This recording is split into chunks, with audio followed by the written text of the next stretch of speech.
Muy buenas tardes, tengan todos bienvenidos al espacio de Se dice Libertad de Foros. Es un verdadero placer el día de hoy tener la posibilidad de grabar este programa para cumplimentar y conmemorar los 80 años del gran libro de Friedrich Hayek, Camino de Servidumbre.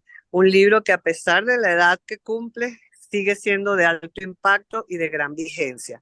Para este encuentro, pues vamos a tener a tres personas, profesores académicos que conocen muy bien la obra de Hayek, y ellos son, pues por Venezuela, Andrea Rondón, profesora de la universidad, doctora en Derecho y miembro del Comité Académico de CEDICE, y los profesores Ricardo Rojas, de Argentina, pero profesor invitado de la Universidad Francisco Marroquín, muy conocido por sus libros que ya hemos presentado aquí en CEDICE, y el profesor Jesús María Alvarado, profesor de posgrado de la Universidad Francisco Marroquín, pero venezolano, quien se fue hace un tiempito para allá, para la universidad, y entre los tres van a conversar sobre este maravilloso libro que es Camino de Servidumbre de Friedrich Hayek, y a quien invitamos a todos los que se conectan a bajarlo de la página web del Cato Institute o de CEDICE, porque se puede bajar esta edición que hizo Liberty Fund especialmente para descargar. No dejen de leerlo. Buenas tardes y muchísimas gracias. Adelante, Andrea.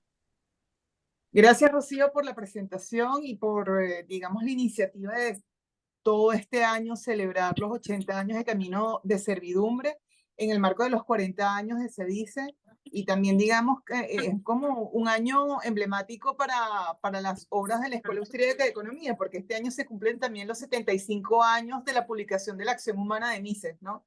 Entonces, sí, es un año particular.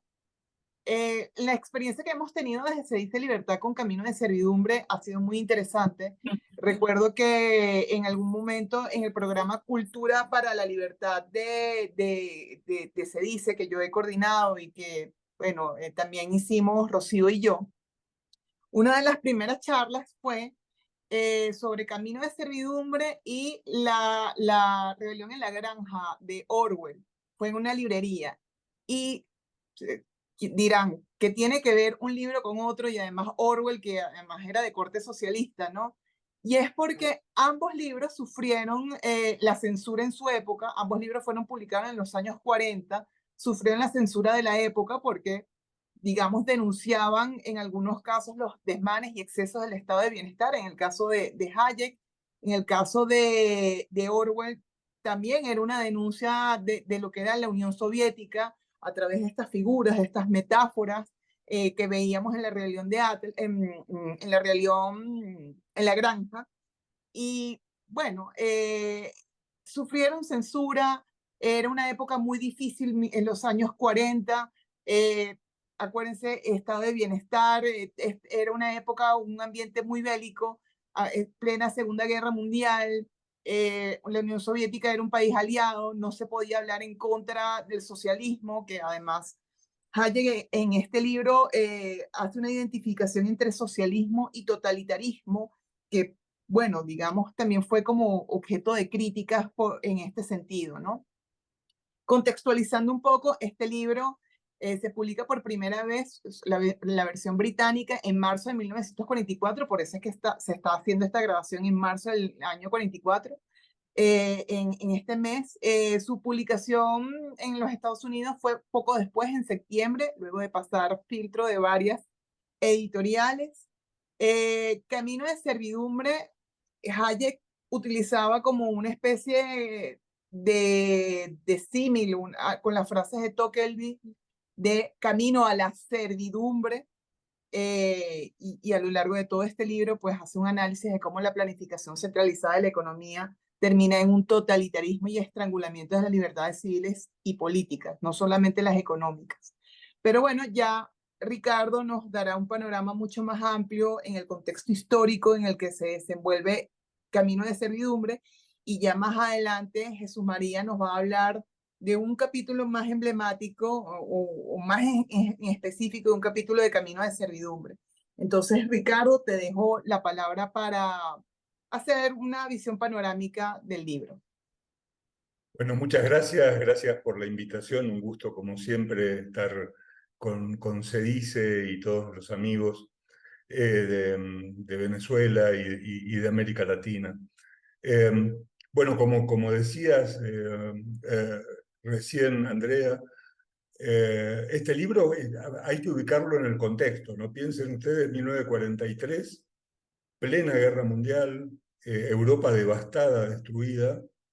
Y curiosamente, obviamente el enemigo a vencer en ese momento en Europa era la Alemania nazi, eh, pero curiosamente el salvador de Europa, muchos veían como el salvador de Europa a la Unión Soviética de Stalin, ¿verdad? Los soviéticos se veían como aquella única fuerza capaz de derrotar al nazismo, porque, bueno, Inglaterra estaba prácticamente destrozada, Estados Unidos ya para el año 43 había puesto sus pies en Europa y estaba avanzando, pero era una situación muy compleja.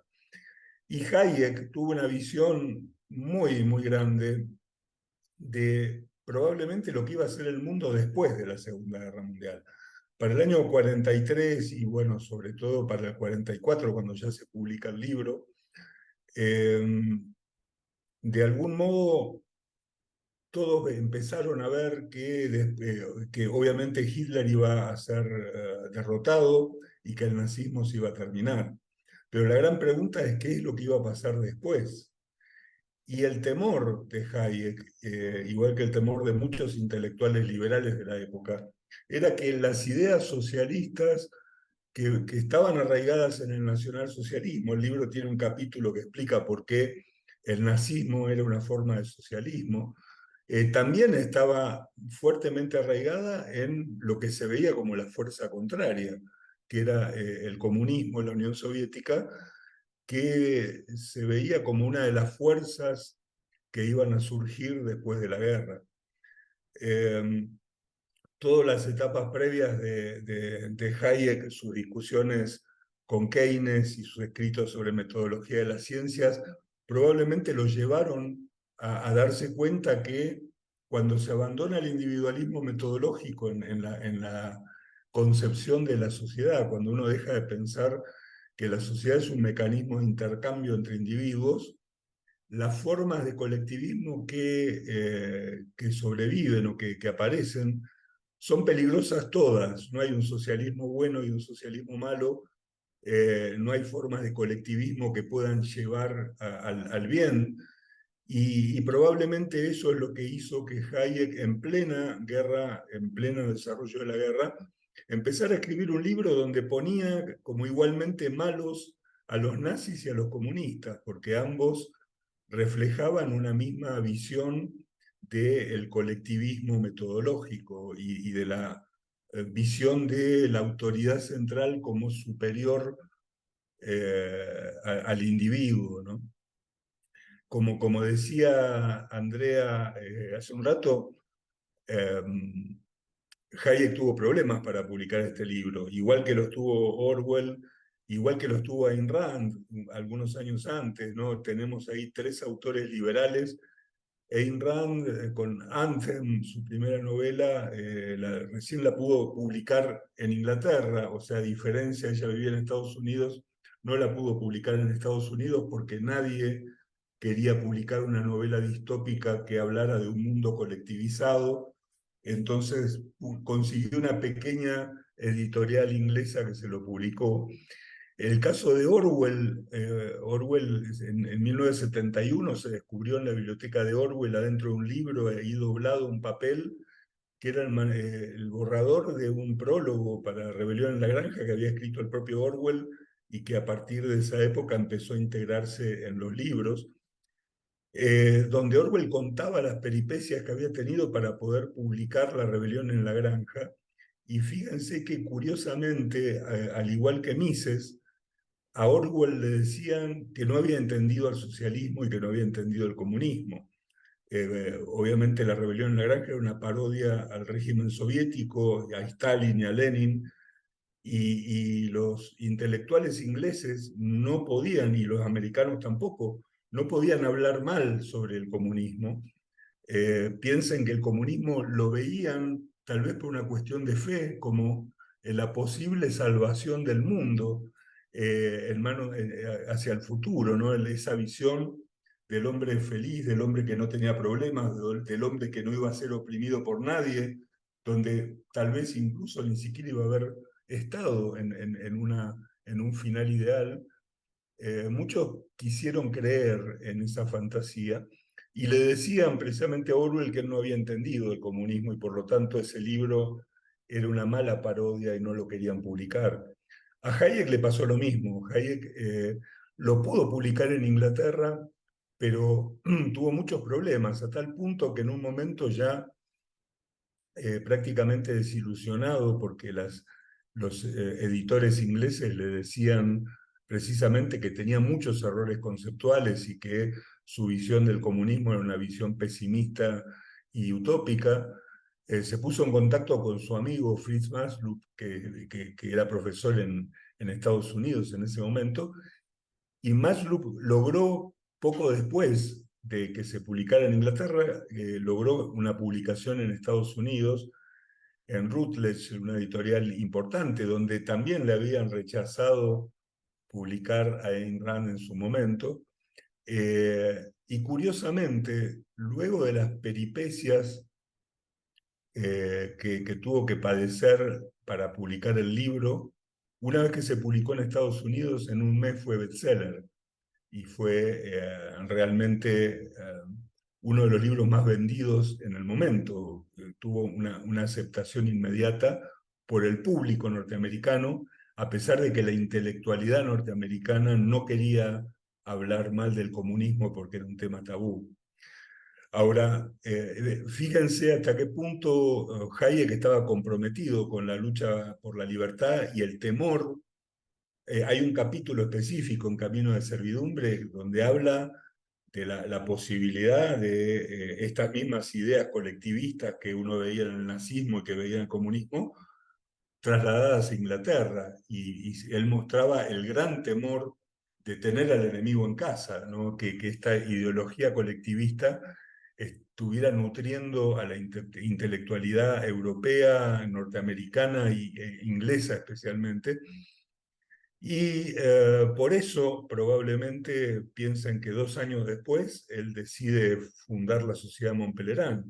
O sea, Hayek tenía, incluso apenas terminó la guerra, independientemente de digamos, que Estados Unidos salió como un gran triunfador en la guerra y que Inglaterra se pudo empezar a recomponer, el temor del avance del colectivismo soviético y chino, por un lado, y el temor del avance de las ideas colectivistas en la intelectualidad europea, por el otro, hicieron que Hayek se juntara o tratara de juntar a los principales intelectuales del mundo, a los principales liberales, pensadores, economistas del mundo, y crear una sociedad para la discusión y el estudio del pensamiento liberal, que fue la Sociedad Montpellier.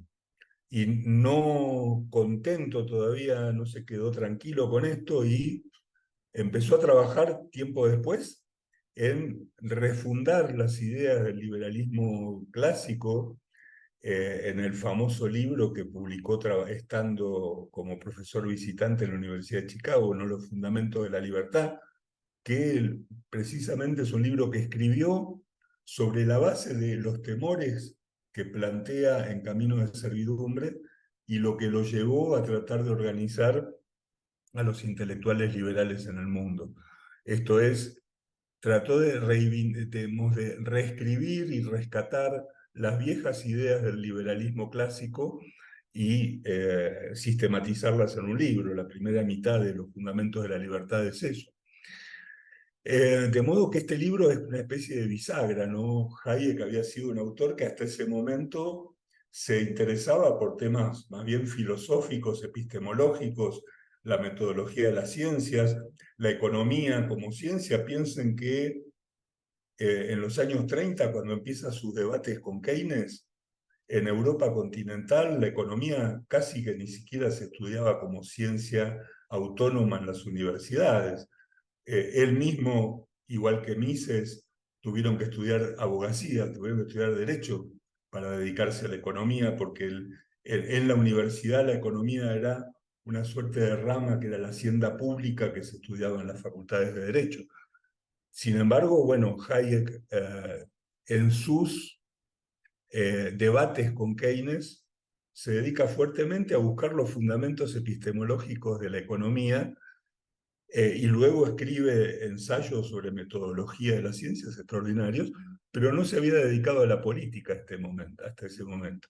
Camino de Servidumbre es la bisagra donde él se da cuenta, tal vez, que no bastaba con estudios puros filosóficos sobre los fundamentos de la economía, sino que había que dar la batalla en la realidad, en el campo de la realidad, y eso era una batalla política.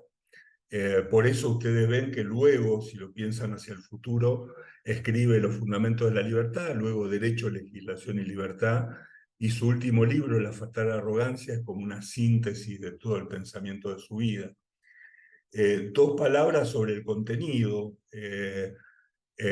Camino de Servidumbre es un libro que intenta mostrar los gravísimos problemas que genera la pretensión de que la sociedad puede ser planificada.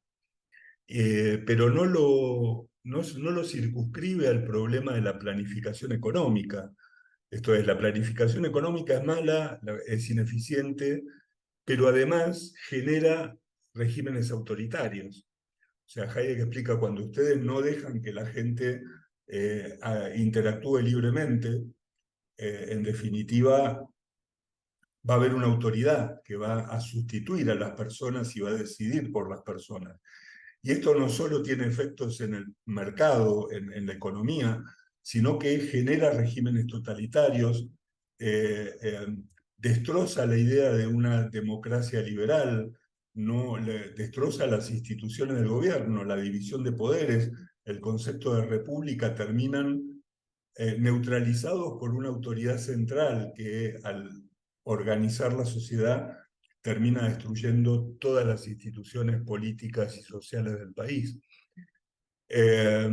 Y es muy importante la idea de que para él esta forma o digamos, este colectivismo generado por la planificación central no es prerrogativa de ningún partido o ideología política. Recuerden, el libro se lo dedica a los socialistas de todos los partidos.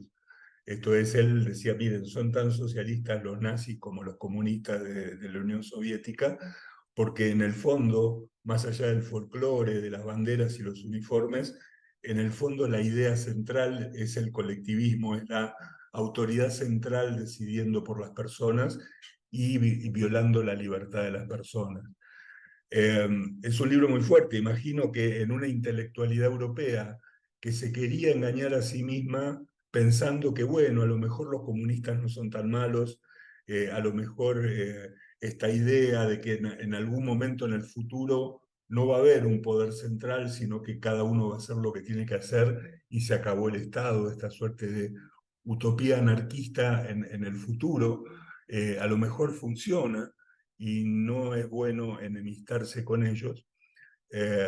Hayek planteó el problema, se dio cuenta que ese era el verdadero problema del mundo hacia el futuro.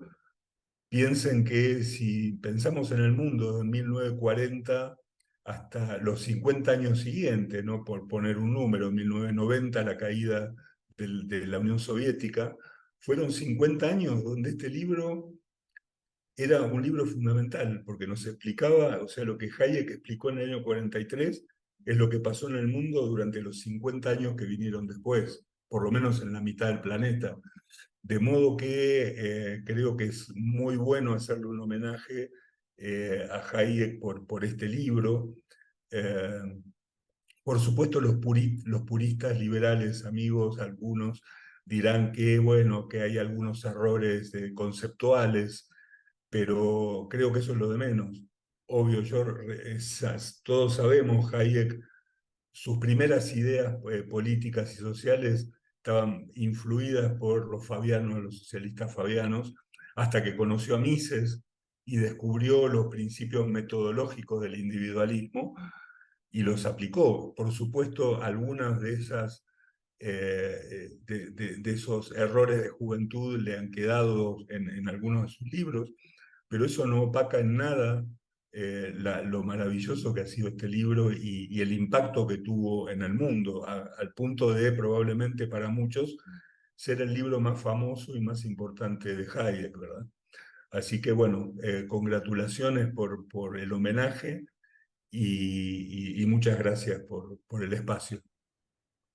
Gracias, Ricardo. Y ciertamente es interesante que destacaras que es un libro bisagra, ¿no? Él mismo admite que es un libro político.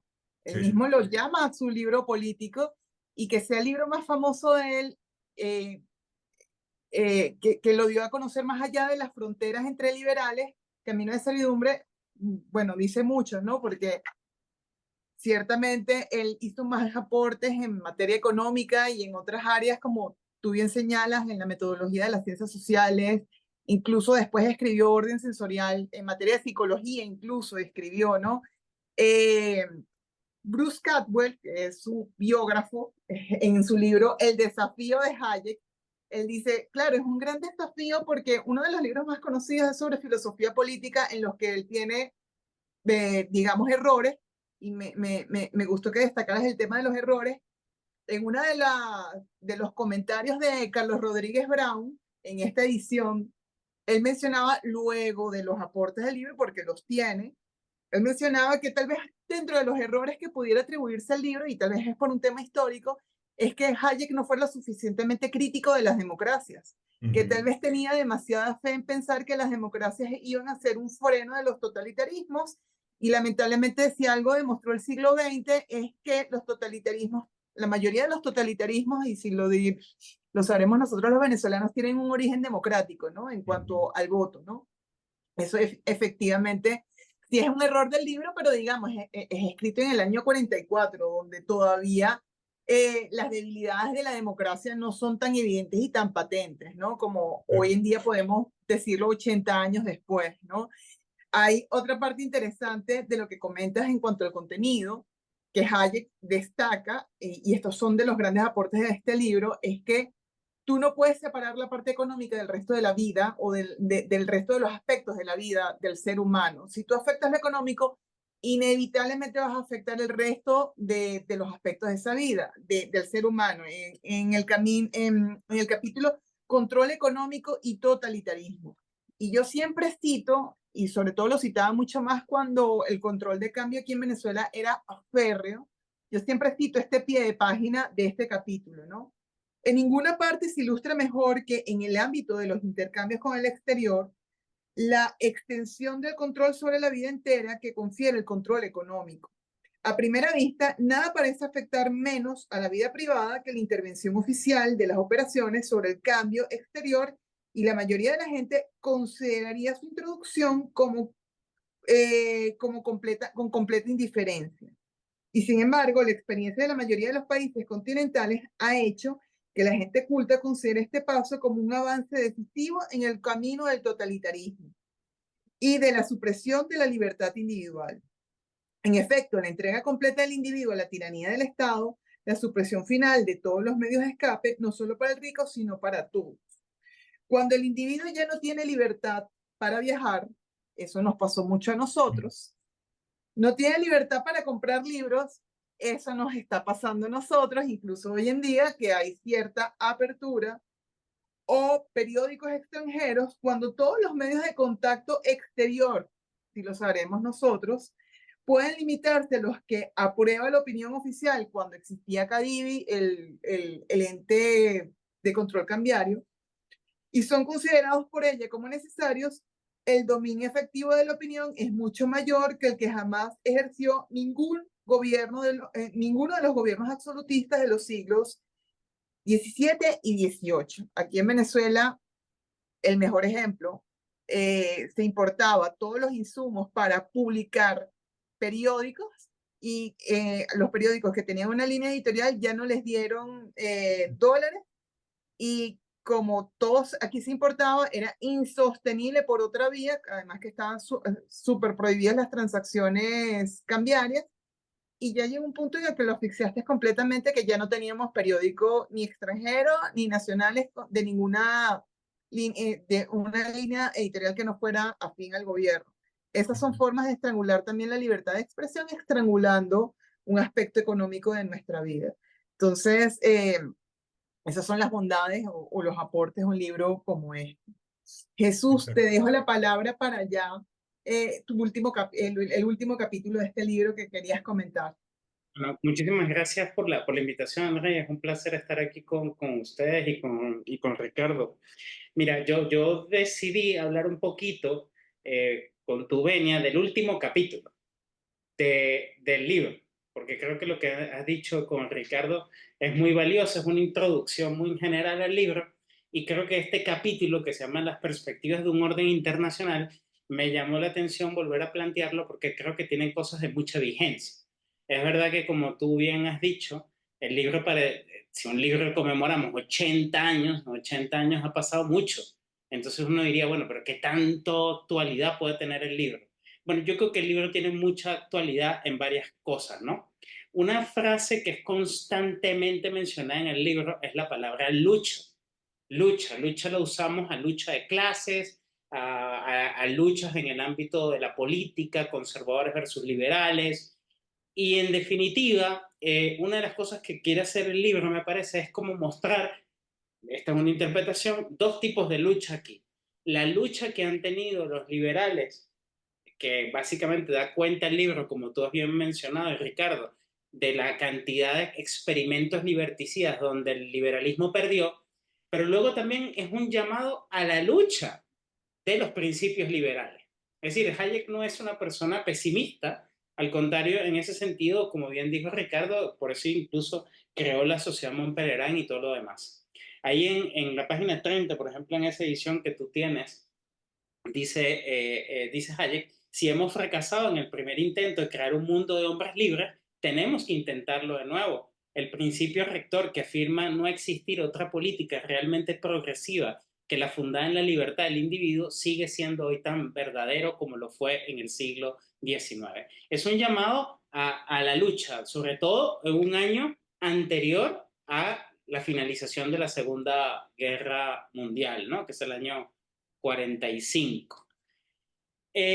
Hay una cosa también importante en ese capítulo, ¿no? En el cual Hayek dice una cuestión que creo que tiene mucho que ver tanto en las filas liberales como fuera de las filas liberales y en general en la política, ¿no? Lo difícil que es, de alguna forma, tener un plan para la defensa de la libertad, porque ese plan, como bien ha dicho Andrea ahorita, también es un plan evidentemente político. Entonces, él se queja en la página 228 de cómo es tan difícil y que pareciera, dice incluso que es una ley de la naturaleza humana, que le es más fácil a la gente ponerse de acuerdo sobre un programa negativo. Pensemos el programa negativo de los liberales por mucho tiempo, que es oponernos a aquello que no queremos, pero lo difícil que es ponernos de acuerdo en algo positivo, sobre el odio a un enemigo, sobre la envidia a los que viven mejor, que sobre una tarea positiva.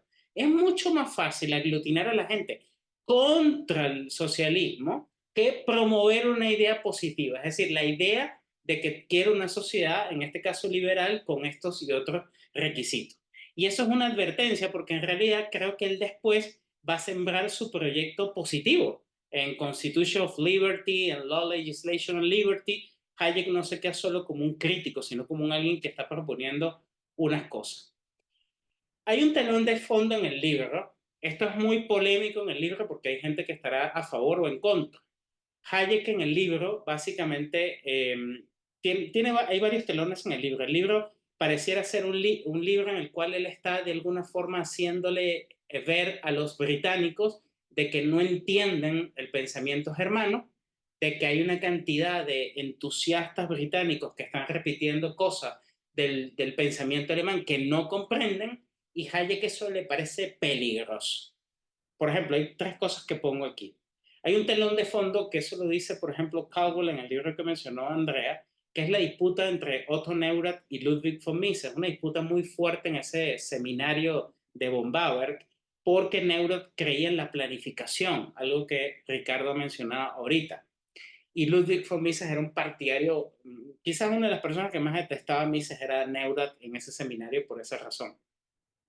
Hay una cuestión que menciona constantemente en el libro Hayek, que es la nueva dirección intelectual en Inglaterra, lo que ya mencioné. Están enamorados del pensamiento alemán, algo que también sucede en los Estados Unidos e Inglaterra. Él llama primacía de Hegel, Marx, List, Schmoller, Sombart y Mannheim. Piensa que estos hombres tienen un poder brutal no solamente en Alemania, sino fuera de ello. Esto es polémico porque hay liberales que son hegelianos, pero estoy solo describiendo lo que dice en este caso Hayek aquí, algo que también menciona en la contrarrevolución de la ciencia. Critica Hayek esta idea que se ha hecho muy popular, incluso hoy en día, de que en el mundo intelectual se vean las ideas liberales como cosas frívolas, es decir, ya superadas. En el año 44, Hayek dice, todos ven esta doctrina como algo frívola o inventada, dice, para extender los intereses británicos y que los ideales políticos que Inglaterra dio al mundo habían pasado de moda irremediablemente y eran cosa de vergüenza. Es decir, ser liberal era ser como algo proto-inglés y algo ya superado después de la Segunda Guerra, y Hayek arremete contra esta idea. Hay un contexto también que hace que el libro sea muy popular en Estados Unidos, el New Deal y el informe Beveridge. Roosevelt y Beveridge ambos están promoviendo el New Deal, en lo que mencionaba Andrea también, el welfare state y todo esto. Y Hayek está consciente de esto. Yo creo que esto es una de las cosas que el libro no gustó para nada, porque Hayek en caliente hace una crítica al welfare state y a estas ideas. Dice una frase que yo creo que todavía sigue vigente. Me parece, dice, el empeño general de lograr seguridad por medidas restrictivas, tolerado, favorecido por el Estado, ha producido con el transcurso del tiempo una progresiva transformación de la sociedad, una transformación a la que, como en tantas otras direcciones, Alemania ha guiado a los demás y los demás países han seguido. Esto es odioso porque es lo que está diciendo lo que mencionaban ustedes dos hace un rato también, y comparto, las ideas mueven. Y Hayek dice, estas ideas alemanas están moviendo a mucha gente fuera de Alemania. El libro se publica en el 44. En marzo de ese año se desplegó la ofensiva soviética en Ucrania. Hoy Ucrania es un terreno también polémico. Y ahí él vaticina una cosa muy complicada. Dice, hay una especie como de nazismo en nuestro pensamiento, ya en el 44. Los nazis perdieron la guerra, pero somos como cuasi nazis. Tenemos opiniones medio fascistoides. ¿De dónde viene esa idea? Bueno, porque, dice Hayek, los nazis lo que hicieron fue adelantarse a cosas que él ya está viendo. Dice, por ejemplo, la reciente semejanza entre los criterios económicos de derechas y izquierda y su común oposición al liberalismo es la base común a la mayoría de los políticos ingleses. Diríamos que hoy en día también es algo así. En el capítulo que me quería referir, es un capítulo creo que extraño y a la vez súper interesante.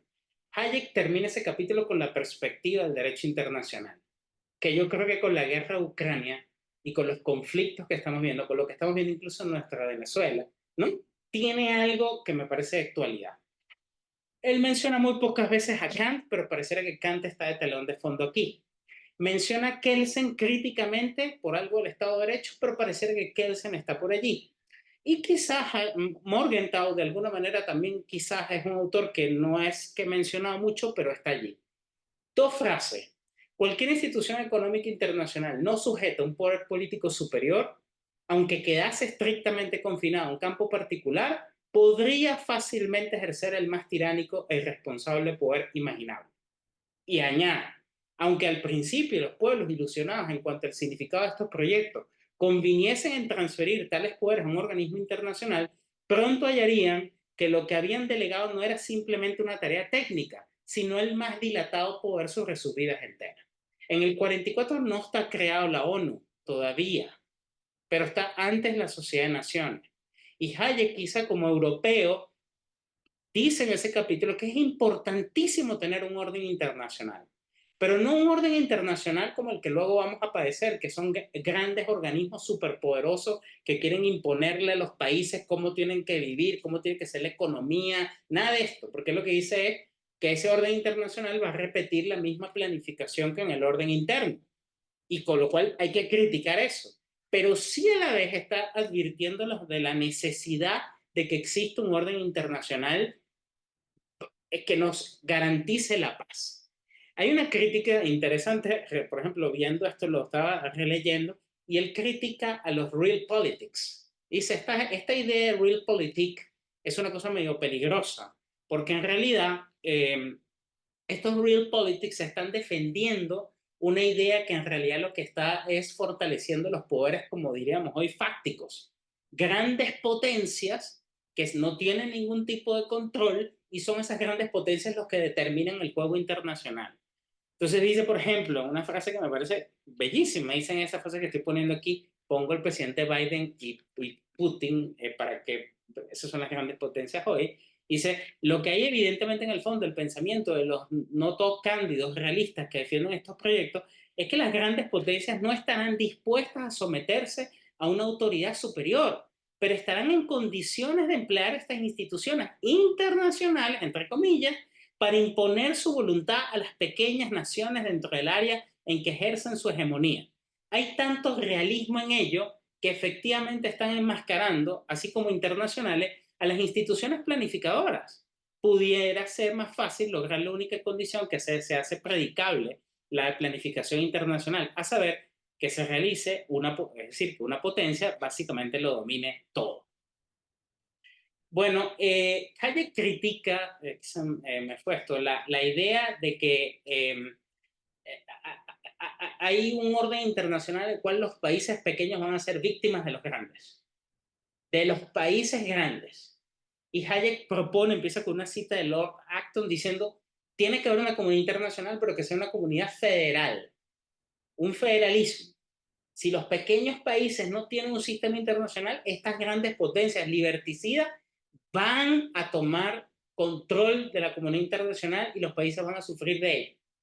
Entonces, pareciera ser que estos países pequeñitos, de alguna forma, no se están dando cuenta de que hay una amenaza muy grande en el sistema internacional, ya no de los nazis, sino de la forma en que se está concibiendo ese orden internacional. Ricardo menciona el tema de los fabianos, por ejemplo, y ahí él menciona algo de esto. Dice, es significativo que los más apasionados abogados de un nuevo orden económico para Europa, centralmente dirigido, muestren como sus prototipos fabiano y alemán el más completo desprecio para la individualidad y los derechos de las pequeñas naciones. Fíjense que ya se adelanta la idea de que los pequeños países, pequeñitos, Suiza, por ejemplo, bueno, no puede ser importante, los grandes países tienen que ser Alemania, Francia o Rusia, etc.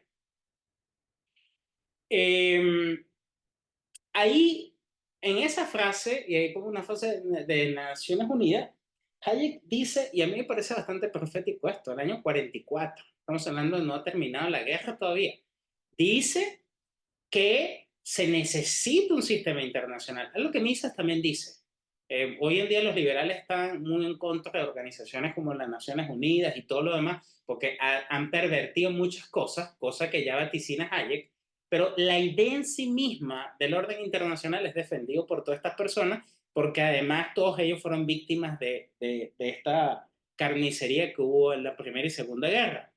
Y me parece interesantísimo cuando él dice, mira, que quizás aquí como jurista Hayek, mira, de nada sirve que pongamos cosas maravillosas, de que está prohibido matar, de que no podamos delegar facultades a otra. Lo importante es que haya un derecho que permita que haya un debido cumplimiento. El obstáculo para la creación de este poder internacional fue en gran parte la idea de que necesitaba reunir todas las facultades prácticamente limitadas que posee el Estado moderno. Evidentemente nadie quiere que haya un orden supranacional que tenga un poder ilimitado, pero sí que hay un orden, y su propuesta, quizás naif o ingenua dirán algunos, pero yo creo que muy, muy inteligente, fue una especie de división de poderes en el sistema federal. Y ya voy terminando. Bueno, advierte como economista, decían Andrea, tú decías hace un rato, estoy de acuerdo, es un libro político. A pesar de que Hayek antes era muy economista, aquí es bastante político. Hay un profesor islandés que creo que pone esta anécdota de Mises, donde creo que está caminando Mises por Nueva York y le dice, creo que la esposa, no recuerdo ahorita, le dice, Lu, mira esas mujeres desnudas. Y Mises lo que dice es, oh, qué mal para la industria de la ropa. Eso es Mises, racionalista, muy enfocado en la economía. Hayek no, Hayek quiere, y aunque Mises también vio por la burocracia, Hayek está viendo aquí varias cosas. Una de ellas es el sistema internacional. En ella dice, una de las más fatales ilusiones es la de creer que con sustituir la lucha por los mercados o la adquisición de materias primas por negociaciones entre estados o grupos organizados se reduciría la fricción internacional. Es decir, la idea de que solo el mercado ya eso basta. Pero esto no haría sino sustituir por un conflicto de fuerza lo que solo metafóricamente puede llamarse la lucha de competencia y transferiría a estados poderosos y armados no sujetos a una ley superior las rivalidades que entre individuos tienen que decidirse sin recurrir a la fuerza. Las transacciones económicas entre organismos nacionales, que son a la vez los jueces supremos en su propia conducta, que no se someten a una ley superior y cuyos representantes no pueden verse atados por otras consideraciones que el interés inmediato de sus respectivos países han de terminar en conflictos de fuerza. Ahí lo vemos, en el mapa. ¿Sí? El fracaso estrepitoso del sistema internacional cuando, por ejemplo, un determinado país u otro tengan que dirimir ciertas controversias y como no hay un orden internacional, que no hace un fracaso, bueno, vamos a terminar en conflictos claramente de fuerza. Lo vemos en Ucrania.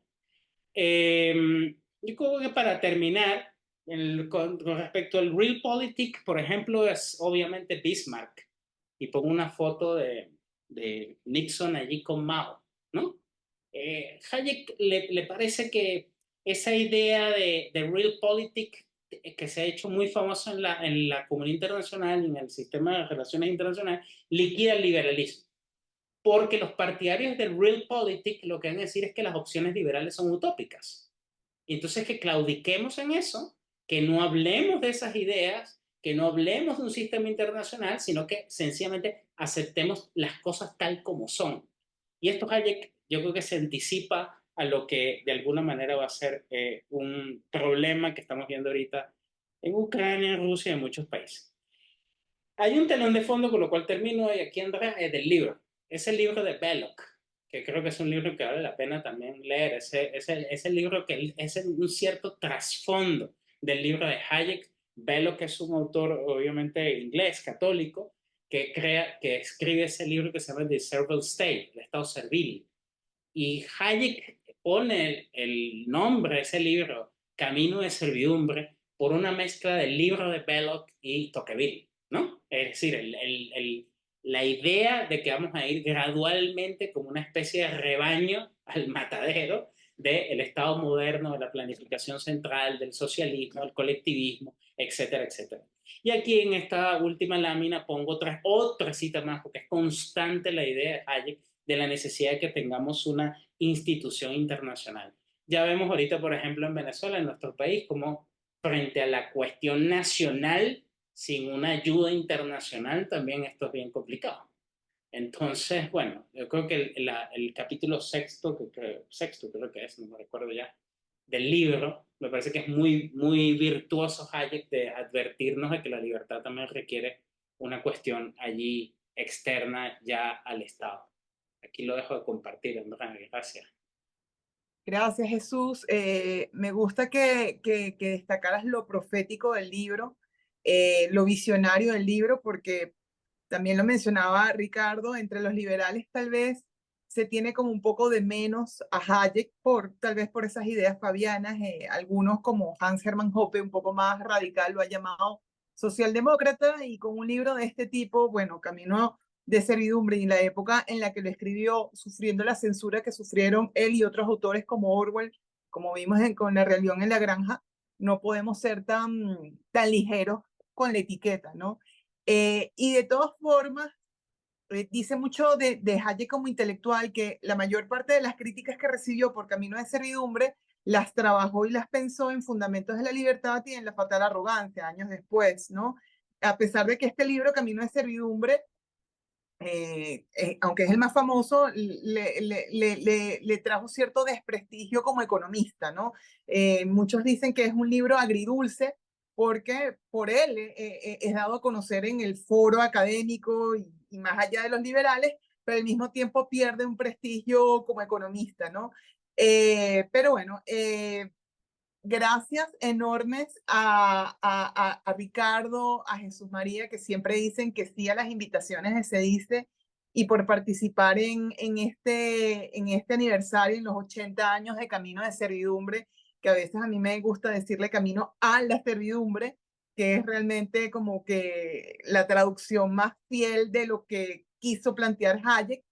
Entonces les pediría unas palabras finales corticas ya para cerrar esta actividad y bueno, nuevamente les agradezco por su participación.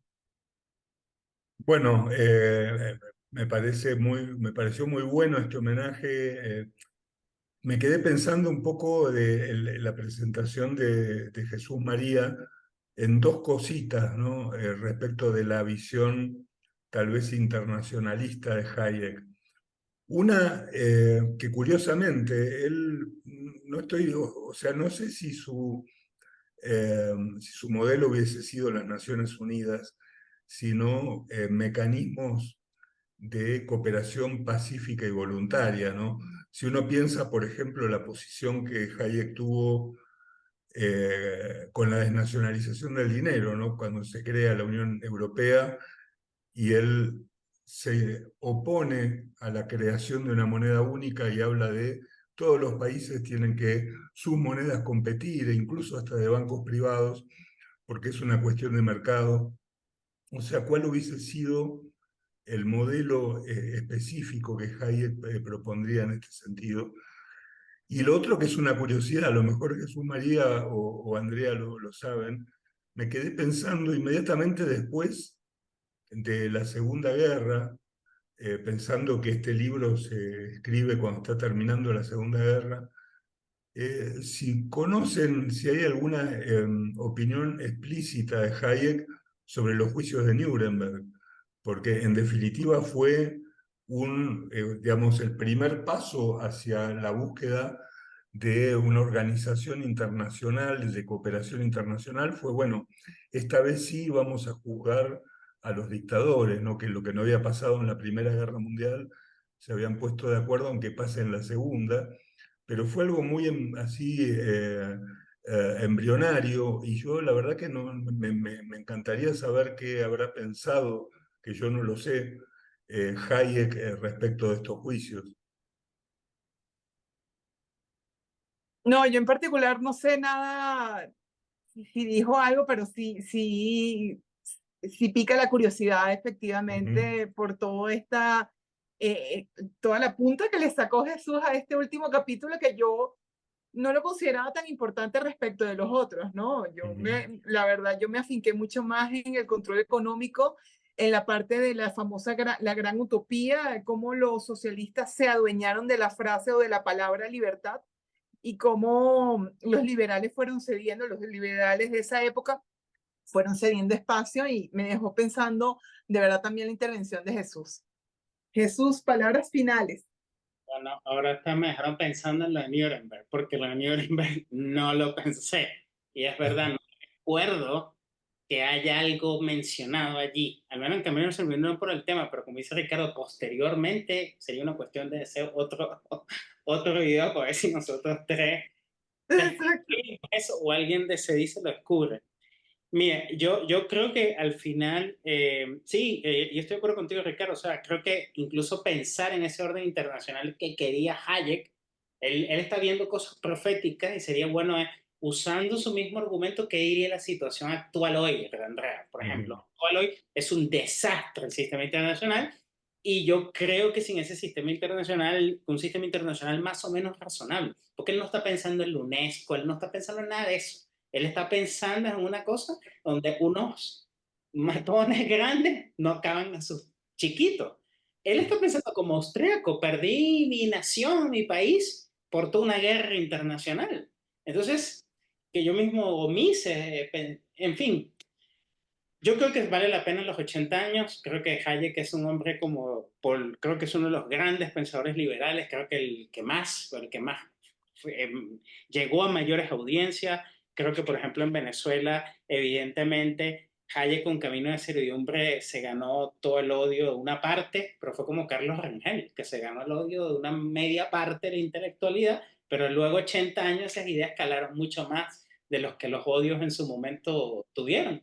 Entonces vale la pena volver a releerlo, volver a estudiarlo, hacerse esas preguntas complicadas que hacen ustedes y aprovechar a Hayek. Y enhorabuena, se dice, por el aniversario y por la invitación. Bueno, gracias. Nos llevamos tarea para investigar. Así es. Bueno, muchas gracias y hasta cualquier momento nos vemos. Gracias, seguro que sí. Cuídense.